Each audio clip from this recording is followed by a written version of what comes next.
Thank you very much. Welcome. Yeah, so I asked the board intern to reach out or to like start compiling a list so that in January we can start doing like a digital health fair or virtual health fair. Sorry, y'all, virtual health sessions that we would do, January through the summertime when we break for summer with a pause for the April health fair event. Um, so I guess I just started talking because we only have two people on the call, so it won't be an official meeting until we have a few more members for quorum. But Savin and Simone, curious if you either of you either have thoughts or any agencies that you've worked with that you think might be helpful to do this kind of online series. Um, Maybe a nutritionist. Mm-hmm. Um, Again, since it's beginning of the year, good to get maybe one of the small business owners that owns maybe a health club. I would think definitely a nutritionist. Okay. So at the health or at the board fair, One Brooklyn Health came through, and One Brooklyn Health is obviously like a bunch of different organizations, but the people that they sent through talked about their like farm share program where you can sign up to get regular produce deliveries. And then they also did a cooking demonstration where they made like a particular kind of salad and passed it around to people. So I wonder if maybe they would have a nutritionist on staff that can come and talk to us about, both the healthy eating programs that One Brooklyn Health like supports, but then like healthy eating in general. I I agree with that one. I'm sorry, Simone. I didn't want to. Sorry, I was actually waiting to see if you were going to say something or somebody else. Now, No, I'm on. I have a new kitten, so I'm on mute because the kitten keeps crying. No, but I think that's a good idea. I think it's a good idea. Okay. I do have one that I'm really particular interested in, Mm-hmm. which is the mental health, and the reason why I bring up the mental health. So there's a few things that's happening, and it happens every year. Obviously, we got Thanksgiving, we've got Christmas, we have the New Year, and then eventually we're going to have, for those who celebrate Valentine's Day. And I tie it back to anyone who's experienced loss, the elderly who's by themselves, whose children may live in other states, people who are just going through it. This is a very interesting phase for those Mm-hmm. obviously who are religious, but I find that in particular during those months, because we are obviously when winter hits, we're all inside. And I think we need to not ignore the mental health for those who are spiritual, the spiritual health, because we are social services. And so, everything for those, again, everything comes together. So I think it's if we can find a way, again, doesn't have to be called mental health. It may not be something that people necessarily want to be attached to, but obviously for those who are in the house, they're by themselves, the elderly, for those who are feeling lonely, for those who experience loss, the community is there for them, and just being mindful that we're not just limited. Like we have an opportunity to talk with each other. I don't know if Mm, that means something. Just thinking about those, something that's all encompassing. yeah. Yeah, I'm just writing it down, so I'm talking a little slow. I think that makes a lot of sense. Do you feel that virtual is a good, like avenue for this, or maybe we should try to do something in person? I think it's a combination of, again, you always defer to options, right? So Yeah. people can have options. Some people may not feel comfortable speaking about this because it's a vulnerable time, right? Hmm. Because there's so many holidays and everybody's so happy and everybody's excited, but they're not thinking that this person may have experienced loss or whatever is going on. So I think in particular with One Brooklyn Health or any organizations that feels that this is a good way of reaching out and connecting. They may already have these programs, but it's just that we're giving them a platform to expand upon it and what we can do. So I don't know. I'll defer to you. Yeah, I think what I was thinking is that it doesn't necessarily, from like listening to what you were saying, it doesn't necessarily have to be like people talking about the specific mental health, trials that they may go through, as much as like it might just be good for us to hold space for people, like hold a gathering, right? Maybe like an elderly, a gathering for elderly people, whether it's virtual, so people can do it from the comfort of their home, and we just come up with like a digital activity, or maybe we host it Nice. in the board office. We host in the board office just like like a hangout almost, but frame it very much like we, like, I don't know, like hot chocolate, something simple, but we want to share space with you, and we just want to create an opportunity for people to get together if they're looking to be social. So that's why I was asking if you think virtual is like a good, I you like know, your idea, actually, what you just said. I like the way you tied it back because it's tied back to social and it's Mhm. tied back to, because obviously a different generation uses technology differently, right? Yes. So maybe an older generation who had depended on their children, like I said, who may not, everyone's busy. So, Hmm. we don't, everybody feels vulnerable. I like that idea, but obviously it has to be communicated, it has to be pulled in so that we're Yeah. not forgetting. I'm always bringing up the elder population because I think during the holidays, so many things, people are going through so many things. And I actually saw a BBC documentary how loneliness is one of the biggest things, especially in Europe. I actually saw a documentary on that. And so that's why I think, we can't forget, there's different populations because we cater to so many different people when we think about their needs. So I like what you just said. Okay. Yeah, I mean, I agree with you that populations need different things. I guess I just feel as though, like, especially post-COVID, like, even elderly people are used to doing virtual gatherings. Like, I know my place of worship does them all the time, and you'll see, you get a lot of like, am I on mute? Is my camera off? But people at least are at least to some extent, comfortable with like doing some sort of online thing, right? Like people were doing online sermons back in the height of the pandemic and stuff like that. But I think like tailoring it to that. So maybe like hosting like a home for the holidays session, and just, like, are you home for the holidays? Do you want to just have a chance to connect with other people in the community? CB17 is inviting you to join us for this virtual online activity, just to be in community with other people.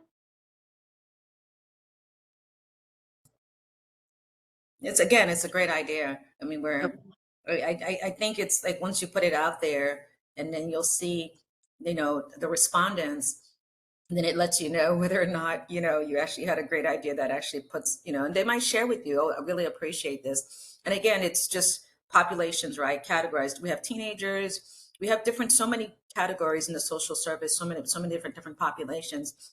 Whoever we choose to, categorize, obviously, you notice that when you have a mixed bag, it can be different from having a separate one, right? As you just Yeah. said, you've come to appreciate that there's different populations within the community and they're doing different things. They have different technical skills and they have different needs. Hmm. So, Okay, so yeah, so maybe as we're planning out, across the year, like I was thinking January through July, we target the different ones to different populations, and obviously some can be mixed, and people can feel free to attend whatever they want, but just targeting it towards certain populations, I think that could be strong. So I appreciate that. And then really quick, I wanted to mention for the healthy eating, I would probably reach out to aunts and uncles, and maybe like maybe some sort of like ital restaurant, just to bring in some of the local businesses as well. Um, okay. Any other thoughts? Is there any way we could plan maybe an activity, something that's social? And so I'm thinking of something like bowling. Uh, Mm. uh, Everyone keeps talking about pickleball. I still don't know how that works. I But don't know. something, something where you just to meet, um, it's a gathering for, like a social activity where people kind of get together. Again, Mhm. since 2020, everything is virtual, and it's Mhm. a different feeling when you're looking into the computer versus when you're with someone face to face. Um, and there are Mhm. things you may be able to pick up on um, in person that you're not going to be able to pick up virtually. And some conferences that I do, some people mandate you must have your camera on. They must see you. Um, and so that's the only thing. I mean, if we're going into like people, reaching out to people who may be lonely or not, once the meeting is over, all they do is just kind of close the computer. But Mhm. it's good to have, I think, at least a couple of, at least, I'm not sure if we're going back to that, um, to in-person meetings. Yeah, I mean, I think the board office is definitely available.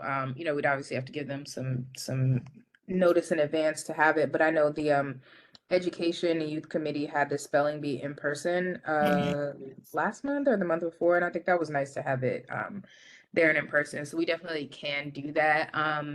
Again, I also have no idea what pickleball is. I know people talk about it, but I have not processed. I don't know what they got going on there. I don't, Um, yeah, it seems to be all they're talking about is pickleball, and then people are yeah. doing it for so long that now they're showing about health concerns, the right way to do pickleball. I don't know. Oh, wow. I really can't. I Yeah. really can't figure it out. So. I mean, I would need to do some digging just to see like what we have within our district. Like, Mhm. I don't even know if we have a bowling alley in CB17 I anymore don't or think so. I think usually you would have to go out probably Melody Lanes. Mhm. That's the one that I'm thinking of, and yeah. So that's the only one I can think of in Brooklyn in general. Um, Mhm. and Yeah, I any think I've been to that one. I Bowling is in Queens, so I think Melody. Yeah, I don't think we have anything in CB7. It'll definitely be out. Yeah. Another idea is maybe we can join with the Parks and Beautification Committee and just have like a walking session, at one of the parks. Mhm, I think there's a park on Farragut that has a track that I've walked sometimes, and people talk mhm, about, especially elderly people needing to just get out and be more active, and mhm, um, we could do a walk, we could do another activity. I know for the health fair last year, we had a kickboxing instructor come and lead a class in the park, but we just didn't have a lot of people actually attend. Um, mhm, and then during the community fair this year, there was a karate instructor who volunteered to teach a class, and he taught a class for some little kids. So we could also like reach out to some of those types of practitioners to see if they would, they would support with an in person. So are you? I think what I'm hearing is that we should be doing in person instead of virtual, which I'm fine with. Yeah, yeah, I think so. I mean, like I'm thinking of a couple of years, actually a while ago, I remembered I was at King's Plaza really early in the morning. I can't remember why I was there so early in the morning, but they actually had a silver sneakers class, and Mhm. the elderly people were just walking, and it's pretty much a safe place, I think, except when you pass by the cookie house. But um, yeah, they did a silver sneakers class, and it was just elderly people just really walking around Yeah. on the first floor, just because it's a circle, so they're just walking around and talking to each other, and of course there's music playing. So I don't think we could do that in any of the even the outside plazas that we have in CD17, but something like that where people are doing something healthy together. Can Yeah. I also add something? I Please. do. I mean, I like the concept of hybrid. If we do one thing virtual or one thing that's on site, and I do like that. And I was Mhm. just thinking again, this is just a thought, tapping into our commerce board because the restaurant businesses, Have they thought about this? You know, making something special. And again, I know we talked about nutrition, but I guess what we're trying to tie it back to is that social aspect, which I think Simone brought up a good point of. Obviously, we want people to actually, besides virtual, actually be able to physically get together, whether it's Mm. activity, moving around. I like that idea of the King's Plaza. I thought that was a great thing. I didn't even know about that. But I definitely like that, you know, this opportunity to be social. It's such a very big thing. So maybe if we tied it back to the commerce, hey, commerce, any new business started or any new business who thought about giving back, this is a good opportunity.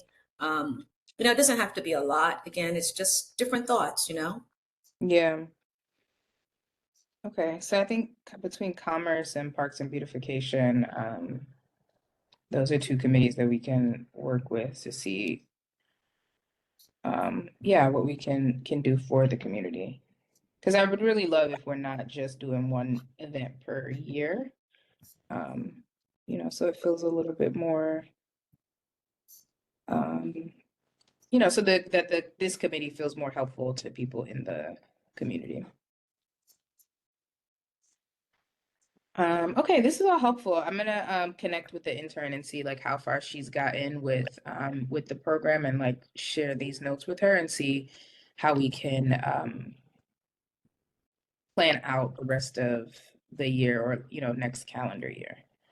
And then the other update I wanted to give was this committee was pretty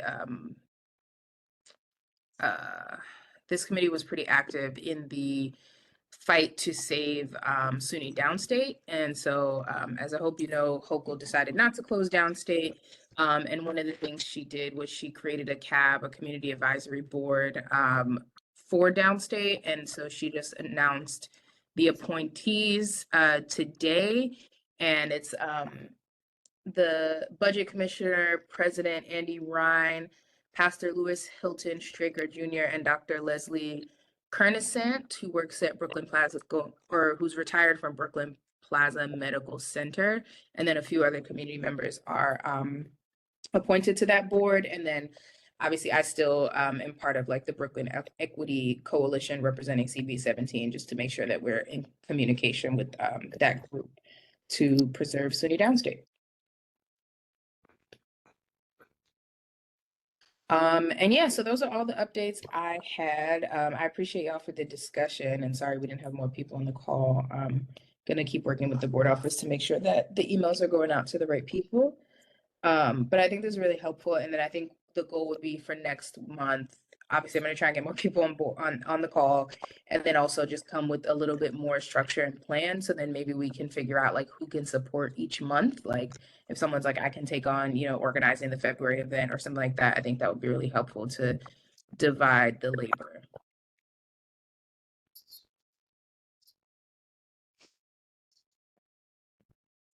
Anything else y'all wanted to chat about before we close for today? Not that I can think of. Okay. I'm good. Thank you. All right. Thank you both. I appreciate your, attendance and participation. And we will have, I hope that next month is, more productive. It will be the week before, like the week of Christmas. Oh wait, no, 1, 2, 3, 4. Yeah, it is the week of Christmas. So, I don't know if maybe I might try to reschedule just so that it's convenient for people. So I'll send out an email just to gauge, people's availability for that week. And we'll be in touch. Okay, I know that I won't be able to make it I think it's the week before the 16th. That Monday I won't be able to make it. Okay, so you can't make it on the 9th, you're saying? It would be December. It would be December. The normal date would be December 23rd, right? Yes. So I think the week before is the 16th. Oh, you're saying you can't make it on the 16th. Gotcha. Right, so I can't. I won't be able to make it on the 16th. Okay. Okay, writing that down. All right, so I will be in touch, and I appreciate you both. I hope you have a great evening. Okay, you too. Thank you. Thank you so much. Have a good one. You too. Okay, you too. And Bye. thank you, Ms. Lyons. Have a good night. Good night. Good night.